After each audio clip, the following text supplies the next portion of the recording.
Well, hello everyone.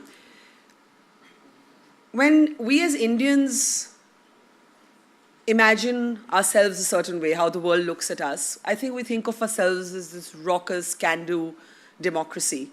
And some of us may be shocked to discover that while we are all of that, we are also the most depressed country in the world. I'm not sure how many of you actually knew that, because when I discovered it, it was a real revelation to me. That 36% of us as Indians are or will be depressed at some point in our lives.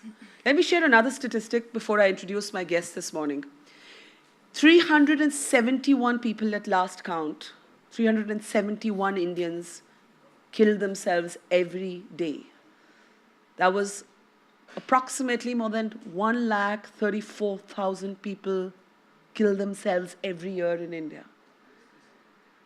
And yet, the irony is that we continue to see depression and mental health issues as some sort of self-indulgence, as some sort of problem of the rich and famous, as not really where the priority of science and medicine should be. Well, here we are in conversation with two people who are going to tell us why that needs to change, and that needs to change yesterday. First up, somebody who actually does not need an introduction. We know her from our cinema. She's one of our most celebrated actors. But she's somebody I admire for a different reason, in addition to her star power and her talent.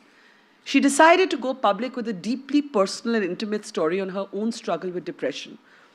In fact, in a 1-hour nationally televised interview with me. And then wanted to follow it up with concrete action, so actually created a foundation to help others who grapple with the same issues. And we also have here Dr. Murali Doraiswamy, one of the foremost neuroscientists and doctors from the United States of America, who spent a long time researching the science of the why, what, and how of depression and mental health issues. Deepika, once again, I must compliment you on your courage, because it does take courage, and it takes courage for somebody like you, even more than all of us in this room, to talk about our struggles, because you're in the public gaze. There are 100 things that will be said, that have been said, including really low-level things like, oh, she's probably just doing this to promote her next film, right? And I know, because I was in that conversation with you when you broke your silence on this on television, how difficult it was for you, how painful, how raw when you talk about it.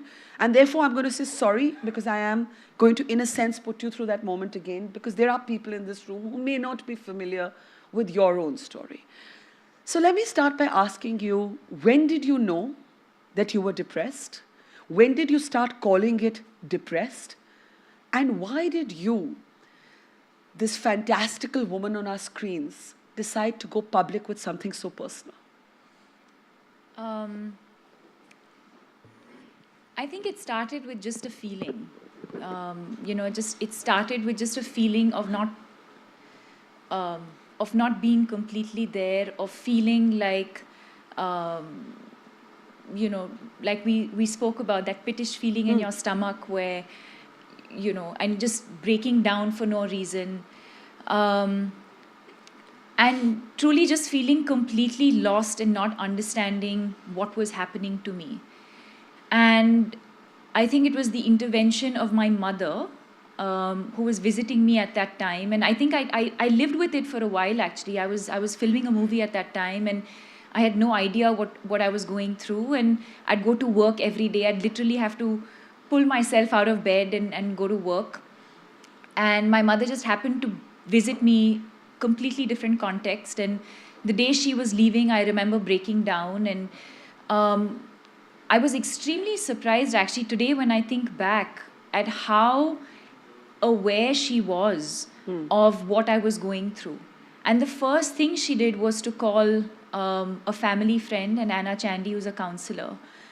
But today when I think back, and of course I was hesitant at that point because I wasn't aware of what I was going through. And at the same time, for me, Anna is someone who's also a family friend. So I think that's where I sought comfort.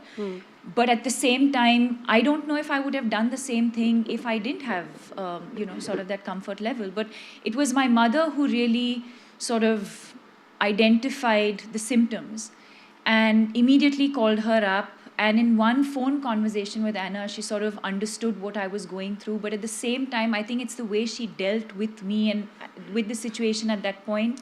She didn't raise any alarms. She made me feel like it was completely normal and okay, and that we will get through this. And then, of course, with her and Dr. Shyam Bhatt, who, have worked on me, you know, so I think initially I was also reluctant to take medication. But I think at one point I was just extremely exhausted. I couldn't do it anymore. And I think that's when I decided to I said, okay, let me start medication. Let me accept this help that people are willing to give me. And today there's a lot more awareness. I don't think I can say that I'm completely over it, but it's always a fear at the back of my mind that I might always have a relapse because it's been such a bad experience for me. What was the most, I remember you telling me that you felt that pit in your stomach, you felt empty, you felt directionless, that you would lock yourself in your vanity van and sometimes just cry, and you did not know why you were crying. That sometimes it helped to have people around, but sometimes it was the exact opposite.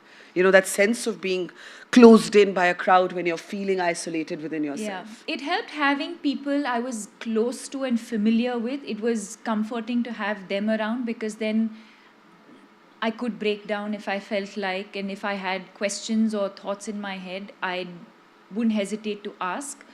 But at the same time, if I was in front of the media or at an event, which happened many, many times, that's when I'd feel a bit suffocated because I didn't want to break down in public. And this is before I made up my mind to go public with what I was dealing with.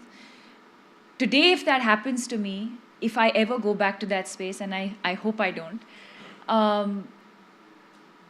don't think I'd think twice about exposing the way I feel. And I think a large part of one's road to recovery is to accept what you're going through and to not challenge it, but to embrace it. And to actually allow your body and your mind to go through that experience and know that there is a road ahead that will get you out of all of this. And it's not an individual, I don't think I could have done it on my own. I think it's very important to have that support system. So while, people credit me for coming out and speaking out, I think it's equally important for caregivers to acknowledge, and for us to acknowledge that it's important for them to be with us on this journey. Now, before I get Dr. Duraiswamy in, I want you to talk a little bit about the continued stigma. The continued stigma associated with mental health issues, with depression in particular.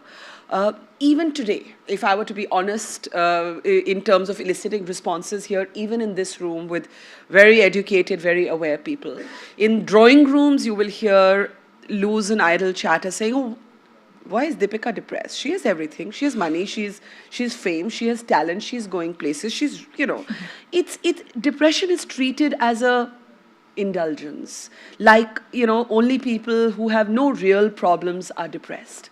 So when you came out in that conversation and millions of people saw it online, on television, read about it, were you worried that the people were going to be horribly mean? And were some people horribly mean? No. I don't think anyone was mean, but I didn't even think about it. I didn't think about the repercussions. I think you didn't have a moment of how will this impact my public image? No, not at all. I think for me, the idea really was to just change the way people in India and in the world look at mental illness and, give it the respect that it needs. I think the idea really was to just change the conversation because I had experienced like literally a pre and post. And I lived with it for a couple of months without sharing it with anyone. And then today I feel so much lighter and so much better when I've come out and I've spoken about my journey. And I know a lot of other people who do. There's not a single day where I've probably not met someone who has come up to me and said, thank you for sharing the story. But what's also helped them is the fact that they've then shared their story with someone saying, I know what Deepika's been through because I'm going through the exact same thing, and they instantly feel a lot lighter. What was the toughest thing about that phase of your life? Was it feeling like nobody's going to understand? Was it the sense of losing control? Was it the sense of, you know, surrendering almost? Like you almost have to surrender to it before you can get better. You can't fight it. A lot of people think it's mind over matter, but actually depression is matter of a kind, and I'm going to talk to the doc about it in a second. But what was the toughest thing about that phase of your life? The phase itself.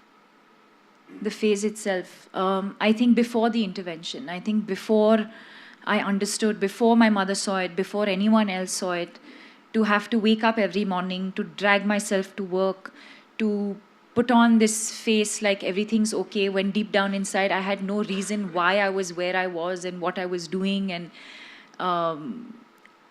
life just, it felt like there was no purpose. I didn't feel like, it made absolutely no sense. Just life made no sense.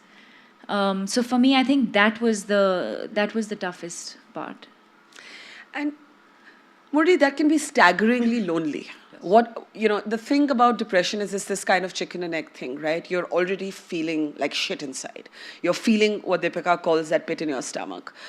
And then you feel like if you share it, she was, I think, in a way lucky because she had this really supportive family. She had this broader support structure in terms of a family friend who was a trained counselor, Shyam Bhatt, a wonderful doctor.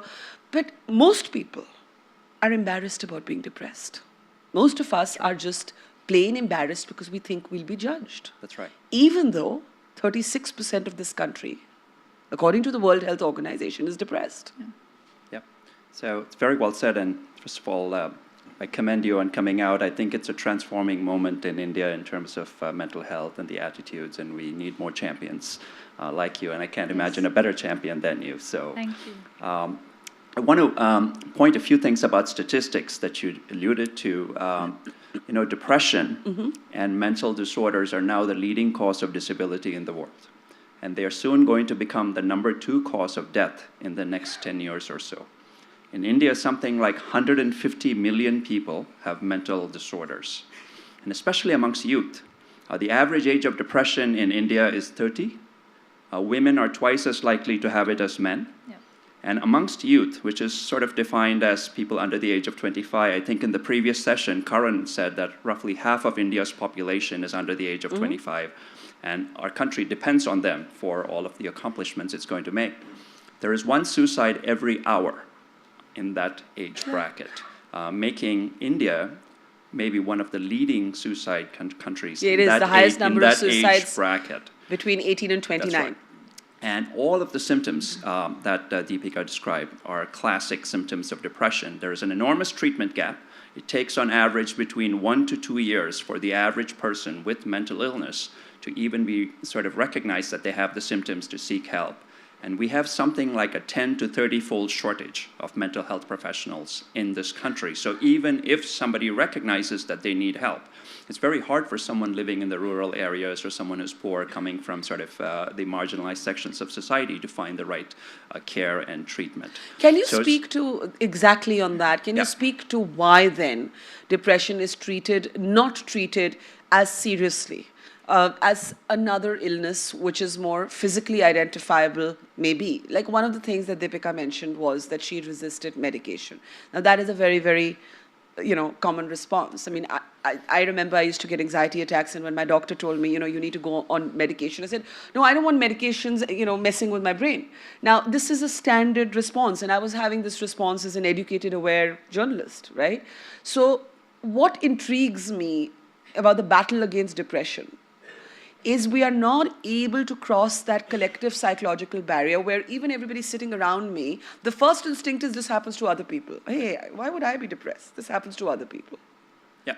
So I think Tipper Gore, Al Gore's wife, suffered from depression, and she described depression as the greatest stigma of the 21st century.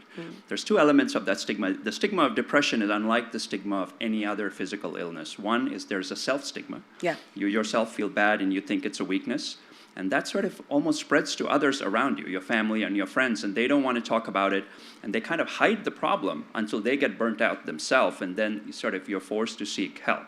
So it's a twofold, and depression affects the core of who we are as human beings, our emotions, or just our personality, our cognition, all of that, and that's, I think, explains why the stigma has been so great.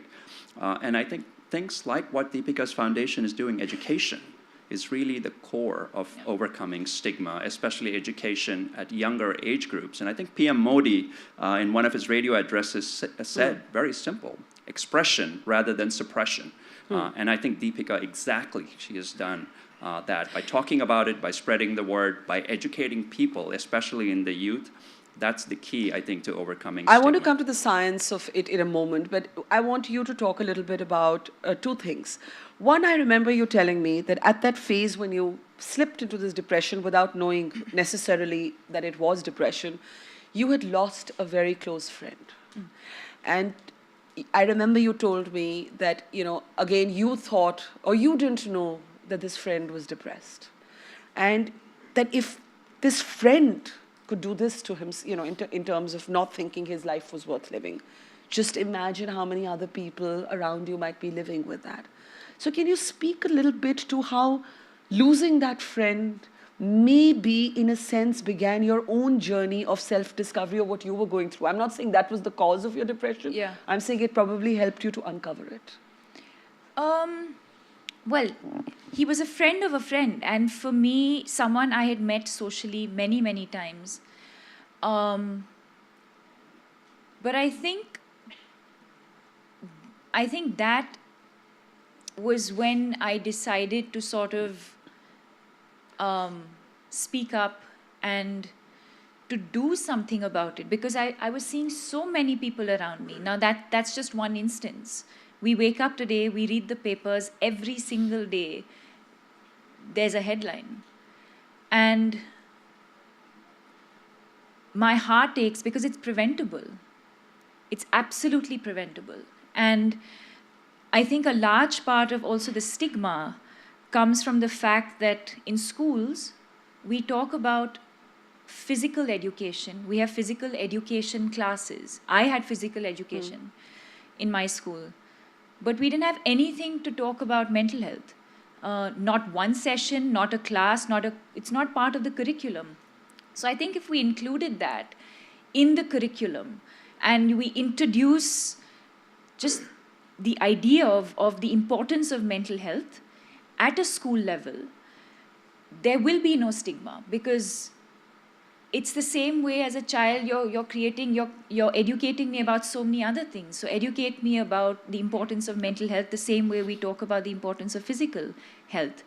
But yes, I think it was that one experience, but it was many other, of course my own experience, and then to see someone who I'd known for so many years, and like I said, you see it all around you, and I've been there, so it hurts to know that maybe in a matter of moments, or maybe some sort of intervention by friends or a family member, or maybe that moment could have passed and maybe things would have been very different today. And we're actually talking about saving lives here. We're not talking about something self-indulgent. We're talking about suicide. We're talking about people who feel, and this happened to your friend or friend of a friend, but you yourself had reached that perilous point where you were like, I don't want to get out of bed and go through my day. This life doesn't make sense to me. And that is an isolating, and actually it's a very dangerous, I want to underline how dangerous that sentiment is. It is. I think it's so important, having been there, I think it's so important to identify that moment in your life and to not fight it. It's so important to just accept, embrace, talk to somebody about it. I don't know, correct me if I'm wrong.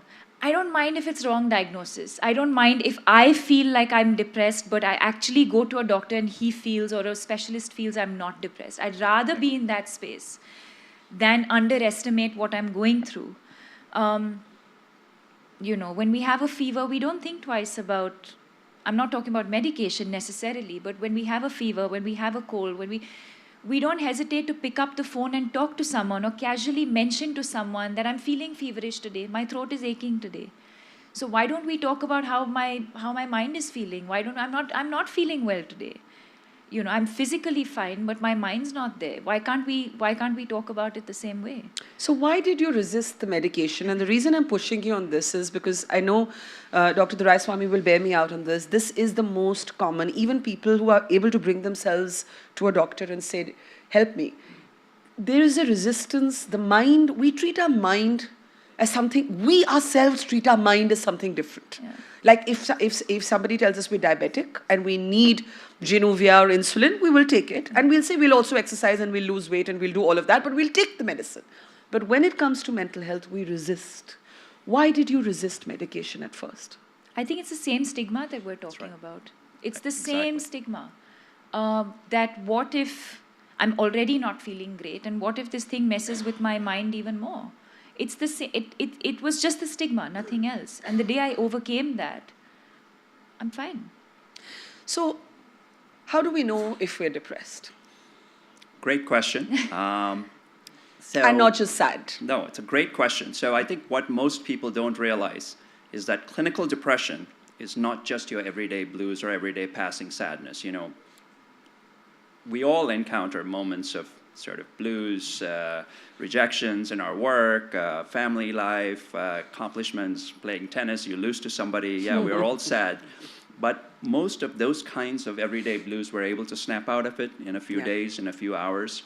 Clinical depression is far more serious, far more debilitating. Typically, we define clinical depression in medical terms as someone having 5 or more symptoms of depression for most of the day, for at least 2 weeks.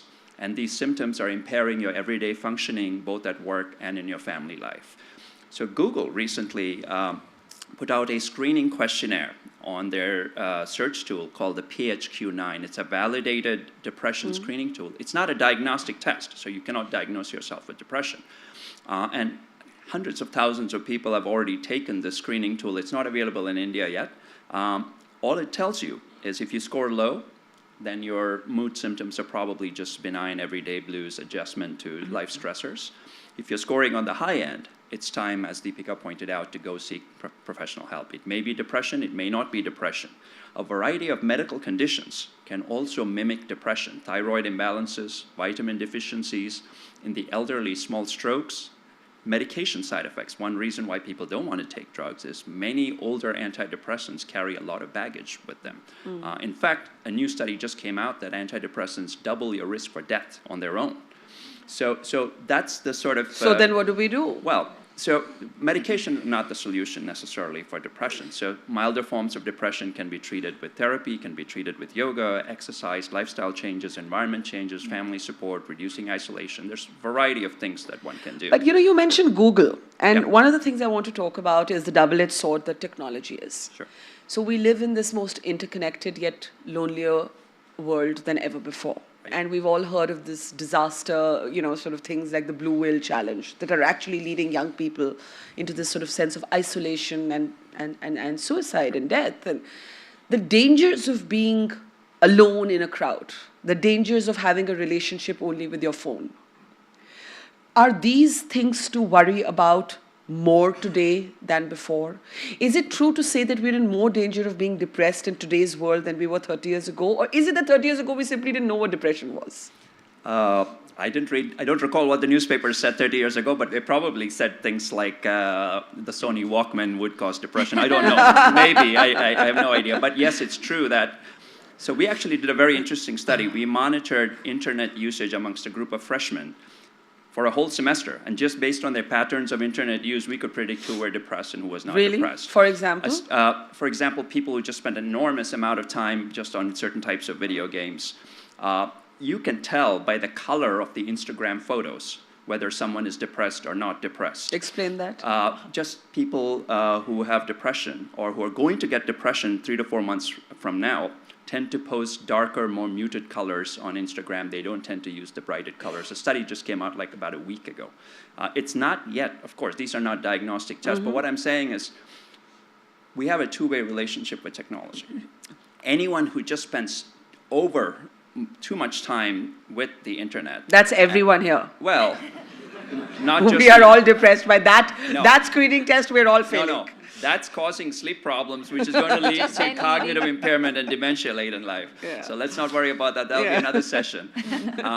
So kids really who are isolated, they're locking themselves up in their room, they're spending an enormous amount of time with video games, those kinds of things. Yes, one needs to consider whether this is worrisome or not. You parents need to really look at what kinds of games they're playing. If they're violent games, if they're all leading to the blue whale kind of thing, then sure, there's risk-taking. Teenage brains are not fully developed. So that's where I think one needs to be worried.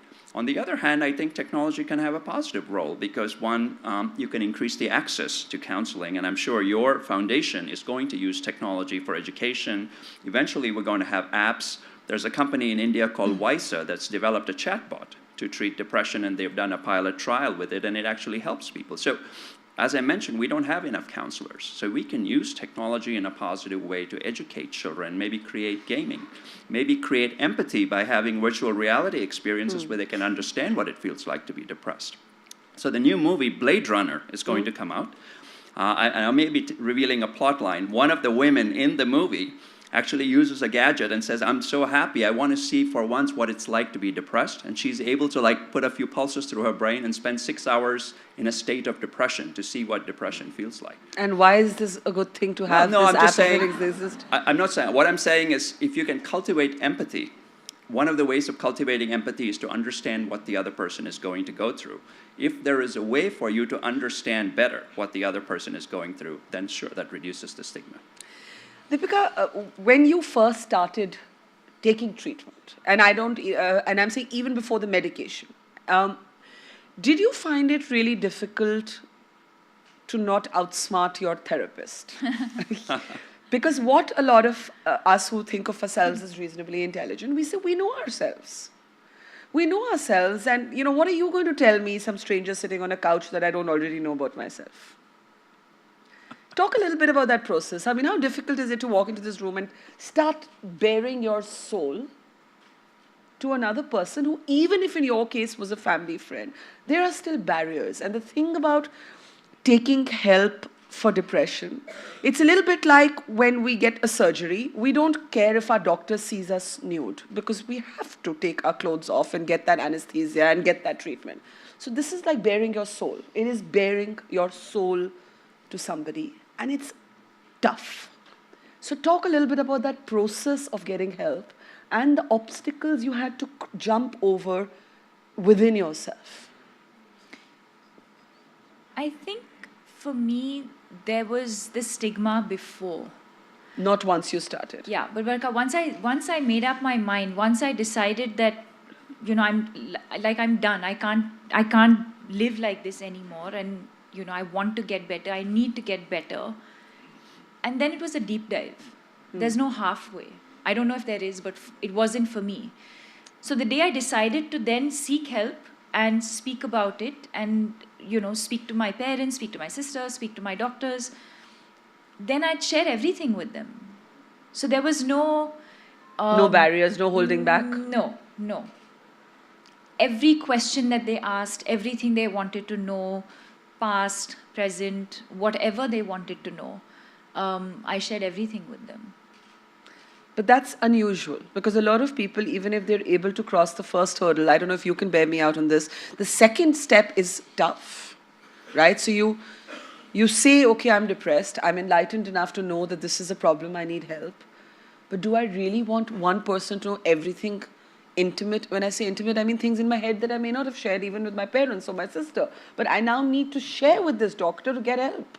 No, I think it's a very important point. Deepika, of course, was working with people you already knew and trusted and highly qualified individuals. So part of what you're talking about is called the therapeutic alliance. And it's the job of a skilled counselor or a psychiatrist to establish that alliance. And you have to get a read on the person. So, there's a saying in medicine, you don't treat the disease, you treat the person who has the disease. You want to know, is this person open-minded to a biological view of depression? Is this person open-minded to more a psychological view? What are the triggering factors? What are the positive strengths? What are the weaknesses? You want to boost the positive strengths of the person to make them feel comfortable. before you can introduce sort of the core therapeutic, psychotherapeutic elements. So there's a process. It may take a little longer for some people, as you pointed out, but eventually they'll open up. That's why psychotherapy is not a quick fix like 1 day or 2 days.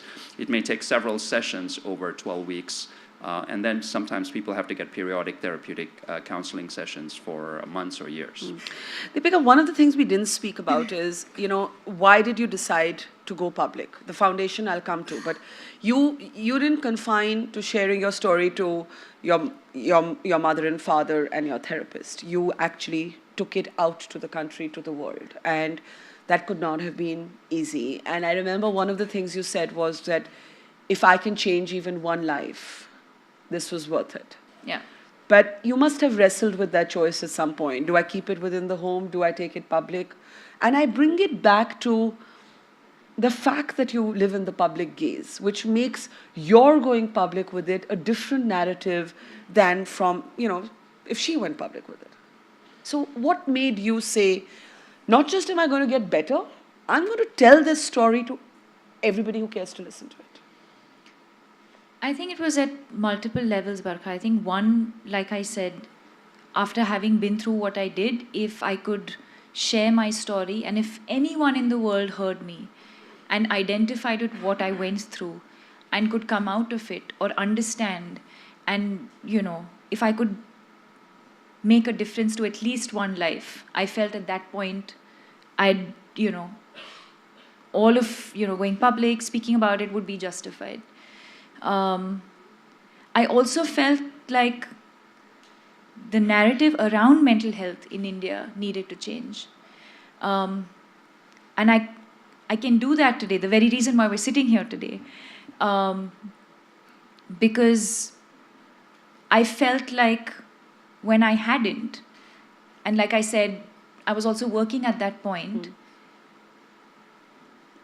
I was like, why can I not tell someone when someone asks me how am I doing? Like the film that you just saw before we came in is, I think what got to me was when people were asking me how are you doing?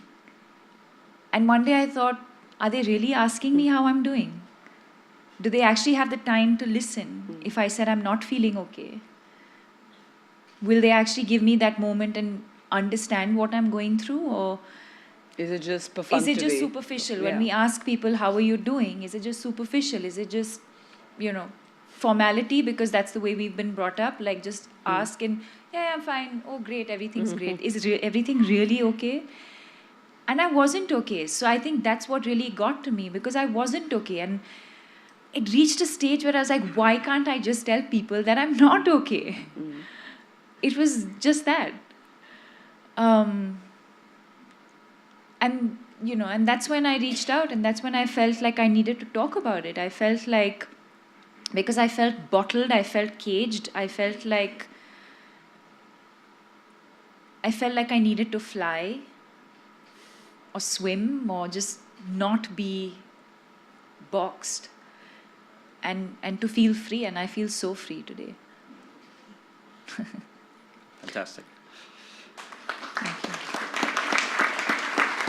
It is, you underplay, I think, the courage that you have shown. You have shown extraordinary courage. I've said that to you a million times. I will say it a million times more. Why the foundation? Because I felt like just talking about it, I want to help people. I want them to understand what they are going through. We want to create awareness. We want to tell people that it's okay to feel the way you do if you're feeling a certain way. It's absolutely all right. So to create the awareness, to reduce the stigma, which is going to take us many, many years. Having said that, I think in just the last 2 years, I feel like the conversation is really shifted. Is it going to happen soon? Maybe not. But are we moving in the right direction? Most definitely. So to create the awareness, to reduce the stigma, to go into schools and colleges and educate teachers, educate students, educate parents that there is something like this that exists. It's there, it's happening all around us. and do something about it before it's too late. Suicide, depression is the next big epidemic to hit the world, if it isn't already. Yeah. And reach out to corporates, reach out to the corporate world. Tell them that it's so important in your workplace to identify what you're going through because the pressures are so high, to identify the people that you work with, to help them if you see sort of any symptoms. I think basically just to create the awareness, and hopefully one day, we also want to be the happiest country in the world. We don't want to be the most depressed. We don't want to be the country with the highest suicide rate in the world. So workplace, I mean, we are at the India Economic Summit at the World Economic Forum. It is a question for workplaces. We are entitled to medical leave, but I don't know that workplaces offer medical leave for depression. No. Yeah. This discrimination is part of the stigma again. You'd call it discrimination?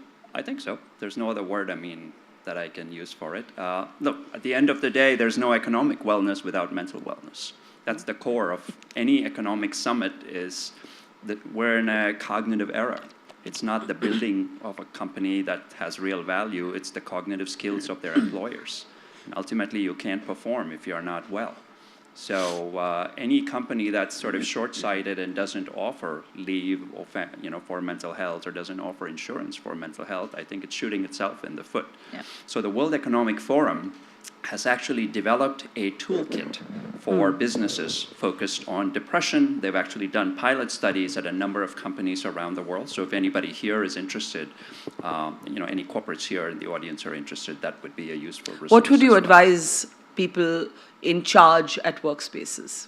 What does the foundation, Deepika, for example, encourage? What do you say to an employer? Let's say there's an employer in this room and she or he want to know, my colleague comes to me and she says, I'm depressed. Right. What should be my professional yet empathetic response at the workspace? So to the individual, or are you talking about at a corporate As policy a policy, level? but I'm just taking an individual example. But what would you advise on policy? Well, as policy level, first of all, I think public-private partnerships are going to be very key, so they could partner with a foundation. There are plenty of foundations. There's Banyan, there is Spark, there is Deepika's foundation. I think education is going to be very important, setting in policies that are anti-discriminatory against people with mental illnesses, encouraging employees to volunteer, because volunteering itself builds resilience against future mental illnesses, making available resources for people to get care and accurate diagnosis and treatment, giving appropriate vacation, and making sure when they come back from the treatment of their illness that their career trajectory is not shifted and derailed. So let me just be the cynic here and say that when you talk about public-private partnership, is one thing for foundations like Deepika's and others to join hands with the private sector. But when you talk about people who don't have resources, who don't have money, the like poor. Small businesses? You mean? No, Okay. rural India Rural or poor people. If you take a trip to the All India Medical Institute, you have people waiting out in line whose children are dying of cancer and they cannot get time with the oncologist because the public health system is so strained. I'll make a comment. Can we convince the government of India to actually turn the public health system towards depression, given the social stigmas, given the overstretched nature, given the absence of resources? Yes. And Deepika will also comment, but I'll give you 3 examples. In the US, about 10 years ago, the FCC, which is the Federal Communications Communication, introduced a new Lifeline Act, which made sure that smartphones were available to every poor person in the US to call. The city of Birmingham in London created a public-private partnership with about 20 companies, raised $125 million, started a 24/7 hotline for college students and high school students to call in on mental health issues. They also started a special college where people who have mental health and drop out of colleges can catch up with their curriculum and go back to the original college. New York City has started a $30 million public-private partnership to take care of mental health amongst the homeless and amongst the poor. So yes, it's entirely possible. There are hundreds of corporates here who would be glad to support such an endeavor, but maybe you want to add to that. No, I think similarly, I think it's important for people at workplaces, policymakers to sort of, like we were talking about leave, if I'm diabetic, if I have a surgery, if I'm pregnant, if I'm X, Y, and Z, you will be allowed medical leave. Whereas if you go to your boss and say, I have depression, he's more likely to say, I'm going to have to sack you. Yeah. We need to normalize that. We need to treat it like anything else. I think a large part of the stigma, or a large part of, even if there's people who want to come out and seek help, you need to confide in your boss, or you need to confide. I think there's the fear of losing your job. Look at your own life. If you had gone to a film producer and said, I can't do this film right now, or because I'm depressed, what do you think would have the response would have been? Maybe there are people who haven't offered me films because they think I'm depressed and I can't act. I don't know. You think that's I happened? doubt it. Maybe. I don't know. It has. And did that make you ever regret going public? I'm in a good space because I can choose the movies. No, I know. I want to do. I know. But I don't think everyone has that luxury of choosing where they want to work, when they want to work. So it's important for the organizations to understand that we need to treat this the same way as anything else. I think it's equally important to have frequent sessions in your corporate offices about the importance of mental health.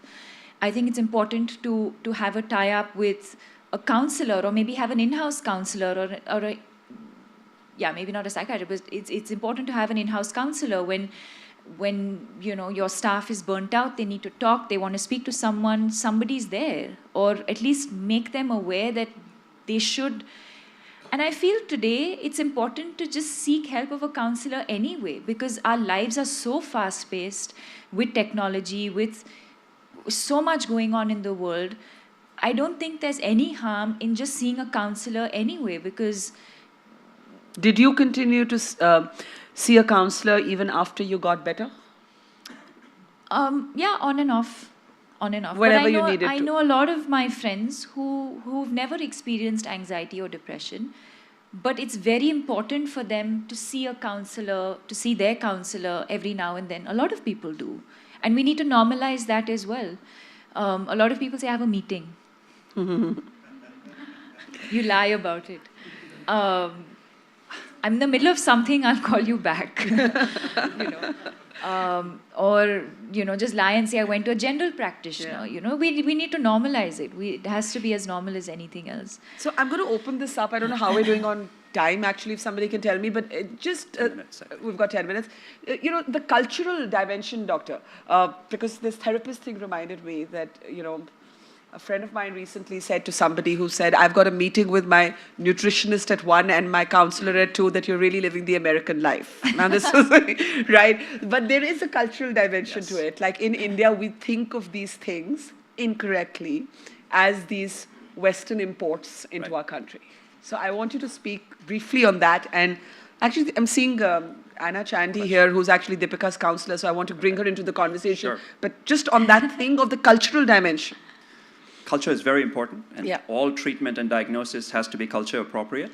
There are many, many psychiatric disorders that would be viewed as abnormal in one culture that are normal in another culture. I'll give you an example, which is somewhat not pertinent here, but there's a condition called Williams syndrome, where people are born with this genetic condition. They don't discriminate at all. They treat individuals of all races as equal. Of course, in countries where there's a lot of racial discrimination, that would be seen as a good thing. In America, for example, people see people with Williams syndrome as something very great. In other countries where there's sharp class distinctions, people see Williams syndrome kids as very abnormal. So apply that to depression. So depression has to be treated in a cultural context. You cannot treat depression outside of the culture. You have to diagnose it. But sometimes you have to push the boundaries of what is culture appropriate as well, right? It was not part of Indian urban culture even 20 years ago to go and see a therapist. Right. But today there is a greater acceptance. So culture is not static either. Sure. But that's not to say that American or Western psychotherapy is the only solution. There's a variety of Indian and hybrid techniques that are very important if someone believes in the Bhagavad Gita. People may not realize Bhagavad Gita was the original psychotherapy session, the crisis psychotherapy session, right? So yoga, meditation, all of those are very powerful. I think it's a misconception that you have to go with the Western psychotherapy. We've done studies, others have done studies that yoga is just as effective. And there's a variety of other techniques as well. It's an entire lifestyle change, if Correct. I may say. My life, literally pre and post, my life post depression is very, very different from my life before. What's the biggest difference? I take care of myself, and I don't feel guilty about But it. didn't you always, like as an actor, take care of yourself? Or do you mean beyond physically taking care of yourself? It's absolutely not in terms Related of to- physical appearance, but it's important to, and especially with women in India, I feel that there's a lot of guilt Yeah. attached with taking care of yourself and doing things for yourself, because we're constantly playing roles and constantly doing things for other people. And the minute you take that 1 hour off because you want to go and see your friends for lunch, Yeah. there's suddenly so much guilt. It's totally okay to do something for yourself, a little bit of some, of me time, whether it's going to getting frequent massages, whether it's sleeping, adequate sleep, eating well, just taking care of yourself in a holistic, in a holistic way, not just medication like we talk about is just one of the things and that's the approach I took. Yeah. Maybe And it'll be different for. We want to emphasize that no one's dissing medication. Medication can be life-saving for some individuals. Yeah. So I want to make sure Yes. that it doesn't work for everyone. Okay, I need to go into the audience. We have 5-7 minutes. Anna, why don't we start with you? If you just want to speak, start taking Deepika's experience with you as a starting point, but what you'd like to say to the people here, especially parents. I think for parents, for families, what should they be looking out for? I think in India, particularly with the experience of the foundation, adolescent children, a lot of the symptoms, obvious symptoms, show up in depression, early stages of depression, as behavioral. And therefore, parents and teachers need to have awareness and education that some of the behavioral symptoms, if, again, as Dr. Doraiswamy said, if they are clustered with other symptoms, and they are existing over 2 to 3 weeks, then we need to look deeper into it. For example, it was with deep sorrow that last year, a young boy in Bangalore was expelled from an international school. All that he complained was headaches. So he was 17 years old. He would put his head on the desk. And they expelled him saying misbehavior. So Dr. Bhatt and myself actually called the school after the diagnosis and said he's got depression. And so can you take him back? And they said, we don't want to deal with mental health issues. Today, the young boy has joined University of Chicago for his undergraduate program.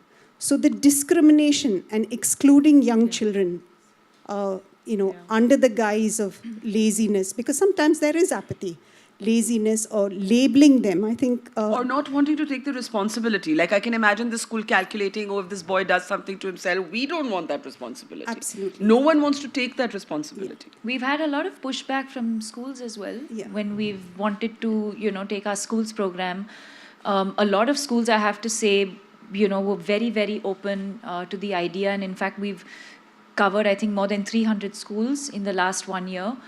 But it's surprising that a lot of schools don't Resist encourage. it. Yes.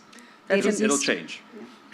And the other thing which I'd like to, in continuation with what you said, I think India is a context and we're a collective society. So even when we look at mental health issues, I think we need to look at it from a collective thought. For example, for me as a practitioner, in my private practice, I insist on a systemic view of the issue. Because the individual is suffering, they can't manage this on their own. So the system or the collective, the family need to be part of that process. So what I do is the individual becomes, to me, the voice of what's happening. And the other members also come in for therapy because they also have their own issues. And I think this is very, very important in India. While I'm not disputing that, Western approaches are important, but we also need to remember a lot of the Western approaches are individualistic. I see that huge difference in terms of context. We do one more question which you need to understand. In the rural area, there are mental health workers that include the soothsayers, the witchcraft people, the astrologers as part of the education program. And one of the programs that we run in North Karnataka, we have actually funding a program in the rural area where the local people become part of the counseling process. Yeah, you have to get the quacks out of the system as well while being open to alternative modes. Question there? Yes. Yeah. Hi, I don't know if I missed, I came in a bit late. Ms. Padukone, you had everything going for you. You're good looking, you were rich, everything. So tell me. Don't say, what why is- are you depressed? I'm asking this then our 1 hour conversation has been... Let's go back. Can An hour. depression come to anybody for no reason? Because somebody who has everything going for her, why should she get depressed? I'm asking this not from a personal point of view, because I know of some people or somebody that is going through depression, and I'm not able to figure out what's the reason. Right. So I I'm think Dr. asking you, Murli would be the right person to answer that question. But can I just preface here, because you did come in late, ma'am, and one of the things we did discuss was that this is the response that actually hems people in, that you've got everything, why are you depressed? Well, nobody wants to be depressed, right? So it's not like you're wishing it on yourself to be depressed. So we don't fully understand the biological roots, but there are biological triggers. Could be partly genetic, partly a mix of some psychological, social, and biochemical factors. If there was a way that I could have scanned, her brain at the time that you were feeling empty, sad, maybe we would have seen some changes in biochemical circuits, etc. But at this point in time, we don't fully understand it at that level of cellular circuitry alteration. All we know is that there's a combination. Some people, it's an obvious response to triggers. So, for example, you just tell someone, I don't love you, and you spiral into a downward spiral of depression. That's an external trigger. Yeah. In others, it just comes out of nothing. They're doing fine, Seemingly and all nothing. of a sudden, Yeah. it Seemingly just comes nothing. in there. Okay. Seemingly nothing. I'm going to take here in the front row. Are we out of time? Okay. Just last comment, yeah. Sure. In option B, Sheryl Sandberg and Adam Grant talk about two phrases. I know exactly how you feel, and let me know if I can do something for you. Mm-hmm. When you hear these two phrases, do you feel comforted or do you feel a cognitive overload? Because research shows... Do you feel comforted that you've been understood, or do you feel that you have to tell other people how they can help you? It's a bit of a confusing question, yeah. Do I feel comforted when somebody asks me? So in the book, they say that one shouldn't actually say, I know exactly how you feel. Oh, okay. All right, got it. That's true. So do you feel people got you with empathy, or do you feel like they're patronizing you? Like they don't exactly know how I you can feel? tell the difference. I can look into their eyes and know. You can tell. You can tell when someone's genuinely reaching out because they know, either they understand, they're empathetic, and they know genuinely what I've probably gone through, or they know someone who's been through the similar experience. And then there are the ones who are just faking it. All right, I'm afraid we do have to close it there. I'm getting the signal that we do have to wrap. I think it is fair to say that Deepika's public accounting or chronicling of her own story is not just brave, but it has a purpose to it. Let's just say that the foundation, the telling of the story is a purpose, that the next time somebody says to you that they are depressed, please treat them with the respect that sentiment, that ailment, it is an ailment. And it is treatable to some degree, preventable to some degree, like any other physical ailment. And that would perhaps be the biggest service we can do to people like Deepika and Dr. Duraiswamy who work in this area. Let's have a round of applause for our guests today. Thank you very much. And to you for brilliant moderation. Thank you. no doubt about that.